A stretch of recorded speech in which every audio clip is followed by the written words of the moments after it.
Howdy folks, Doc here with Last Best Tool, and today I've got another kind of an unboxing of some Snap-on tools.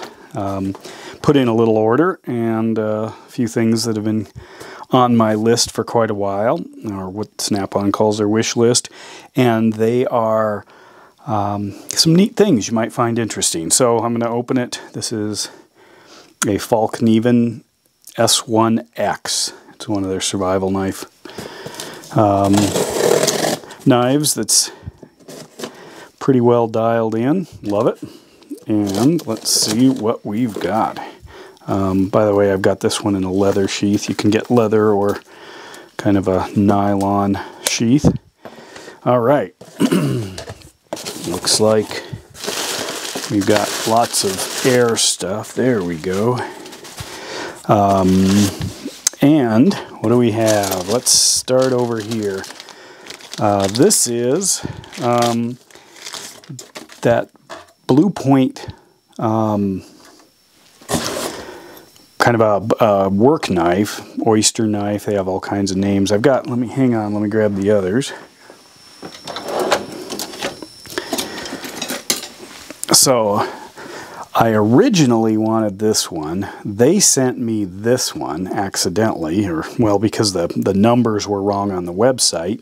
So I finally got the one that I wanted, but I ended up using this thing for all kinds of things, and it turned out to be super handy. So I went with the last one in the set, which is this guy. It's kind of a unique shape. This is the US 710 or 710. This one is the 711, and this one is the US 712, or 712. But anyway, I thought I'd give this a shot, and it's a neat design. I'm not sure what I'll do with it, but they sure come in handy, and I've been using these quite often for a lot of tasks, and it's sort of surprising.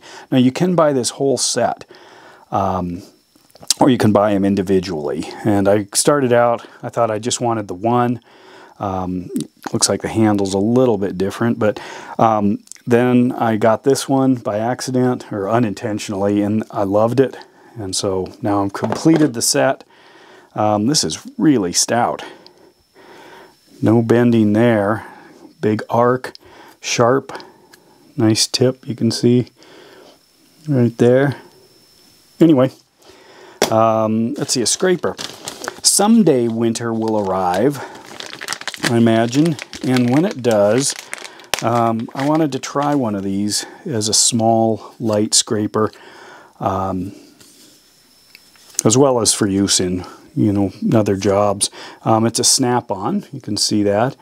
I think it was like 12 bucks or something, but I wanted a heavy-duty scraper. Thought I'd try one of these, see how it goes. Move this box out of the way for you, and now let's see. How about this? Okay, this, as you can see on the number there, this is the XDHFM 1214 for 12 millimeter, 14 millimeter, and it actually is because I've had this one. I've been using this one in the bike industry forever. And I discovered that I really liked it. I liked the long reach, zero offset, and you could get it flush or it would reach in just a little bit to grab the fasteners. So the next size up that I often use, sometimes in bikes, a lot of times in automotive, is the 12 and the 14. So that was to supplement it. I think that was like 50 bucks. But I only want the wrenches that I want. Next thing, I'll get to those in a moment, was this guy. This is a kind of the S-shaped wrench, the SBX, if you can read that, M1012. And it is a 10 millimeter and a 12 millimeter. Again, the two most common sizes I encounter. But I always wanted one of the S wrenches, and there are times when it just seems like the absolute best shape to get into a spot. So I thought I'd give it a shot, see how handy it is. But also I've decided to embark on another project. 10 millimeter wrenches I use them all the time.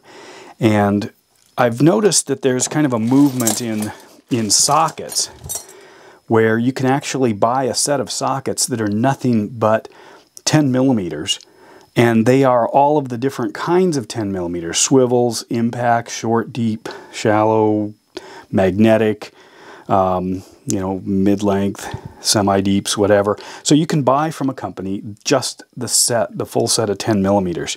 And what I'm doing on my own is slowly thinking about acquiring all of the 10 millimeter wrenches. So I'll have the full set of whatever the 10 millimeters are. And there's a few I still don't have, you know, and a couple that are expensive, like the Half Moon. I need to know that there's something I could do with it before I spend the money on it. But that's kind of something I'm keeping an eye on, is filling out the 10 millimeters. What else do we have in here? All right, we've got 3 sockets. One more of these, because I keep finding these super handy. It's just a 1/4 inch hex for like a screwdriver, but you can put it on a 1/4 inch square for sockets. And I'm finding I need these a lot, and so I'm going to start staging them in all my kits. So here they are. These are the big things. Here is a 3/8 20 millimeter, a 3/8 7 millimeter, and a 3/8 6 millimeter. And that's from what I can tell, the full set of semi-deep snap-on sockets. And what I've decided to do here is go with short rails. See, I've got the 20 ready to go. There's my 19, there's my 20, ta-da. And then I'm going to probably put a short extension here. But here's the rest of them. And I've decided to go down to 15 on this rail, because generally if I'm at 15 I might need larger, and if I'm at 14 I might need smaller. So I'm going to go with 2 shorter rails. So what I did is I got a couple of smaller rails. So I'm just going to pull the connection tabs, the 3/8 connection tabs, off and slide them onto this rail, and then I'm going to build out my my snap-on socket set, the full set, from 20 to 6 all the way down on these shorter rails. And that's because I find it easier than, you know, they're long rails. Snap-on's got these things, it's like 1.5 feet. They've got this one, which is a little over 1 foot. You know, then they go to these shorter ones, and I've been using these shorter ones for a lot of things. In fact, for a while I was making my own by cutting down some of the long ones. But what I've decided to do now is I'm going to customize the rails specific to some socket sets, or customize the size, and I wanted the full set. So I'm going to have 6 through 14 on this rail and 15 through 20 on that rail, and then I'll supplement it if I need, like here's a wobble, or if I'm going to use, here's a bit holder. And that's because sometimes they're a lot easier to work with than grabbing the great big long one, because a lot of stuff I do is on kind of the mobile side, but I want to build these smaller Go kits, which means I want all of the sockets in a smaller profile. So I can, if I'm working on a, you know, something smaller, I just grab the smaller set, because I don't need a 15 or above. If I do, it's in the bag still. But I'm not hauling around the big one, because these, you know, on any blow or drop, banging around, because of the mass, they can pop off. So I'm just trying to simplify things and also play around with some smaller profile stuff. Anyway, that was my Snap-on tool haul. It's always a pleasure to get stuff from them, and now I'm going to explore some wrenches, or some of these that I've always wanted, some of these wrenches, but have not had. I'll let you know how it turns out. And with that, Doc out.